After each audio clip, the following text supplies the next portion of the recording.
ایک بادشاہ نے اعلان کیا کہ میری سلطنت میں جو شخص سب سے زیادہ بے وقوف ہے اس کو میرے سامنے پیش کیا جائے۔ بادشاہ بھی بادشاہ ہوتے ہیں، جو مرضی دل میں آ جائے حکم کر دیتے ہیں۔ خیر یہ حکم تھا، اس کی تعمیل کرنا بہت ضروری تھا۔ بادشاہ کے وزیر اور اس کے لوگوں کو حکم دیا گیا کہ جو بھی شخص ان کو سب سے زیادہ بے وقوف لگے اس کو بادشاہ کے سامنے پیش کیا جائے، اور بے وقوف کے نام سے سینکڑوں لوگوں کو بادشاہ کے سامنے پیش کیا گیا۔ بادشاہ نے سب کا امتحان لیا، آخر کار فائنل راؤنڈ میں ایک شخص کامیاب بے وقوف قرار پایا، یعنی وہ بادشاہ کو سب سے زیادہ بے وقوف محسوس ہوا، تو بادشاہ سلامت نے اسے کامیاب قرار دے دیا۔ بادشاہ سلامت نے اپنے گلے کا ہار اتارا اور اس کے گلے میں ڈال دیا اور اسے کہا کہ یہ تمہارا انعام ہے، تم سب سے زیادہ بے وقوف ہو، اس لیے یہ ہار تمہارا ہے۔ وہ بے وقوف اپنا اعزاز پا کر اپنے گھر کی طرف لوٹ گیا۔ ایک عرصے کے بعد وہ بے وقوف بادشاہ کو ملنے کی غرض سے بادشاہ کے پاس آیا۔ بادشاہ اس وقت مرض الموت میں آخری وقت گزار رہا تھا۔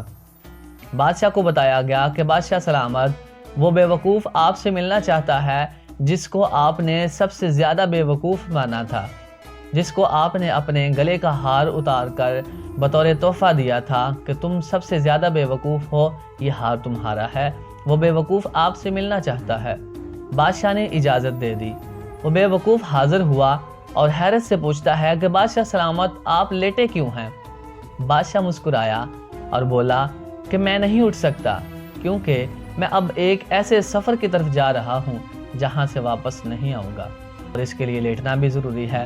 وہ بے وقوف کہنے لگا کہ بادشاہ سلامت واپس نہیں آنا؟ اس نے حیرت سے پوچھا۔ بادشاہ نے کہا جی ہاں، اب میں واپس نہیں آؤں گا۔ اس بے وقوف نے کہا کہ بادشاہ سلامت پھر تو یقیناً آپ نے وہاں بہت بڑے محل اور بڑے بڑے باغیچے بنا لیے ہوں گے اور اپنے بہت سے غلام اور بہت سا سامان ادھر روانہ کر دیا ہوگا۔ بادشاہ نے چیخ مارتے ہوئے غصے سے کہا کہ بے وقوف میں نے ایسا کچھ نہیں کیا۔ اس نے روتے ہوئے کہا کہ نہیں، میں نے ایسا کچھ نہیں کیا، میں نے وہاں کے لیے ایک جھونپڑی تک نہیں بنائی۔ بے وقوف کہنے لگا کہ بادشاہ سلامت ایسا نہیں ہو سکتا، آپ سب سے زیادہ سمجھدار ہیں۔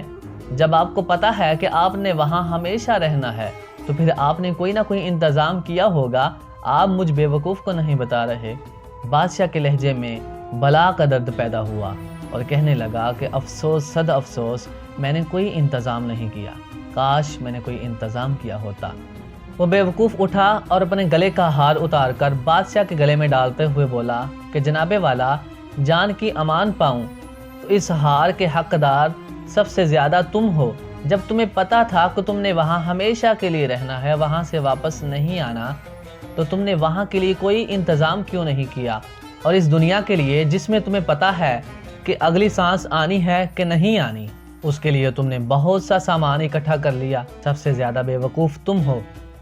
تو دوستو، اس کہانی سے ہمیں یہ سبق ملتا ہے کہ ہم نے اس دنیا کے لیے بہت کچھ اکٹھا کر لیا ہوتا ہے، حالانکہ ہمیں یہ بھی پتا ہوتا ہے کہ ہم نے یہاں ہمیشہ کے لیے نہیں رہنا، اور وہ جہان جس میں ہم نے ہمیشہ کے لیے رہنا ہے اس کے لیے ہم نے کوئی تیاری نہیں کی۔